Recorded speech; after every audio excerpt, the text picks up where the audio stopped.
যে captain Shubman গিলের batting ব্যর্থতা দেখার জন্য আমাদের ভারতের কিছু মানুষ অপেক্ষা করে থাকে।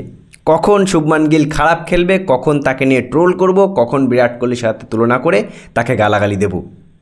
আজকের দ্বিতীয় টেস্টের প্রথম দিনের খেলা শেষে আমাদের ক্যাপ্টেনের জন্য আরও একবার বিগ স্যালুট বন্ধুরা।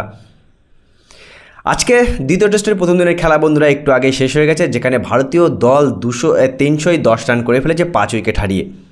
দেখো, রানটা প্রথম টেস্টের তুলনায় অনেক কম, উইকেটও 5টা পড়ে গিয়েছে। এরপরে আর শুধুমাত্র ওয়াশিংটন সুন্দর বাকি আছে, ততটা ব্যাটিং বাকি নেই। কিন্তু যে সময় আমাদের আজকের দিনের শুরুতেই কেএল রাহুল 2 রান করে আউট হয়ে যায়, তারপরে করুণ নায়ার আর জয়সওয়ালের মধ্যে 80+ রানের একটা পার্টনারশিপ হয়, যেখানে জয়সওয়াল 87 রান করে আউট হয়ে যায়। খুবই খারাপ লাগে, সেঞ্চুরি ডিজার্ভ করতো। করুণ নায়ার আজকে সাই সুদর্শনের জায়গায় সুযোগ পেয়েছে 3 নম্বরে, ভালোই ব্যাটিং করছিল 31, কিন্তু ওই 31 রান কিন্তু কেউ দেখবে না, কারণ আবারও সে ফেল করেছে। তারপরে যখন শুভমান গিল আসে তখন কিন্তু সে প্রথম দিকেই মারে না, প্রথম দিকে কিন্তু ডিফেন্স করে। ঋষভ পান্তের সাথে প্রথমে 50 রানে একটা পার্টনারশিপ করে, তারপরে ঋষভ পান্ত সেও 25 রানে শোয়েব বাশিরের বলে একটা প্ল্যানিং ম্যাপে আউট হয়ে যাওয়ার পর জাডেজার সাথে শুভমান গিলের আজকের দিন শেষে 99 রানের পার্টনারশিপ কিন্তু বন্ধুরা হয়ে গেছে। আর ভারতের 310 রান কিন্তু হয়ে গেছে প্রথম দিনেই। বন্ধুরা, এখানে আমরা দেখতে পাচ্ছি যে শুভমান গিল কত সুন্দর 114 রান করে এখনও ব্যাটিং করছে, আর জাডেজা 41 রান করে খেলছে। তাদের দুজনের মধ্যে আজকের দিন শেষে 99 রানের একটা এই পার্টনারশিপ যদি না হতো, ভারতীয় দল হয়তো প্রথম দিনেই বন্ধুরা অনেক পিছিয়ে যেত। দেখো, আজকে এই শুভমান গিলের 114 রানের যে ইনিংসটা, এই ইনিংসটা যদি আমরা বন্ধুরা একটু বিশ্লেষণ করি, প্রথম দিকে কিন্তু শুভমান গিল প্রচুর বল ডট খাচ্ছিল, সে কিন্তু ক্রিজে ধৈর্য ধরে দাঁড়িয়েছিল।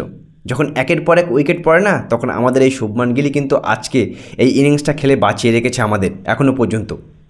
কালকের দ্বিতীয় দিন আমাদের হাতে মাত্র আর একটাই, এই শুভমান গিল আর জাডেজা বাদে আমাদের হাতে আর একটাই মাত্র ব্যাটসম্যান, সেটা হচ্ছে ওয়াশিংটন সুন্দর। বাদবাকি কিন্তু ব্যাটিং নেই। আমরা দেখেছিলাম ইংল্যান্ড কেমন ক্রিকেট খেলে, প্রথম দিন তারা 450 রান চেস করে দেয়।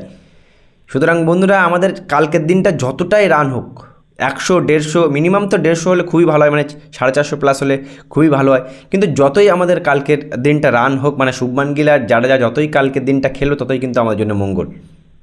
দেখা যায় এখন কালকে কী হয়। কিন্তু তাও একবার বলবো বন্ধুরা, যে আজকে এই ভারত যে 310 পর্যন্ত পৌঁছেছে, এর জন্য কিন্তু আমাদের ক্যাপ্টেনকে স্যালুট দিতেই হয়।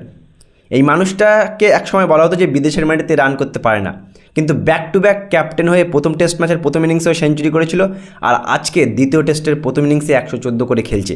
আমরা আশা এটাই করতেই পারি যে কালকে এই 114টা যাতে 200 রানে পরিণত হোক। আর আমার পুরোপুরি বিশ্বাস বন্ধুরা শুভমান গিলের প্রতি, যে সে কালকে দায়িত্ব করে ভারতীয় দলকে আরও কিছু রান এই অ্যাড করবে 310-এর সাথে, আর নিজের ডবল 100টাও করবে। কিন্তুরা বন্ধুরা, শুভমান গিলের এই ইনিংস তোমরা কেমন করে দেখছো? আর 310 রান 5 উইকেটে ভারতীয় দলের দ্বিতীয় টেস্টের প্রথম দিনের খেলা শেষে তোমরা এটা কেমন করে দেখো? আর রানটা কি বড্ড কম হয়ে গেল, না কালকের দিনে আমরা আরও এক্সট্রা রান যুক্ত করতে পারবো? যদিও ইংল্যান্ড টিম অনেক ভয়ানক টিম, রান যতই করি ততই কম।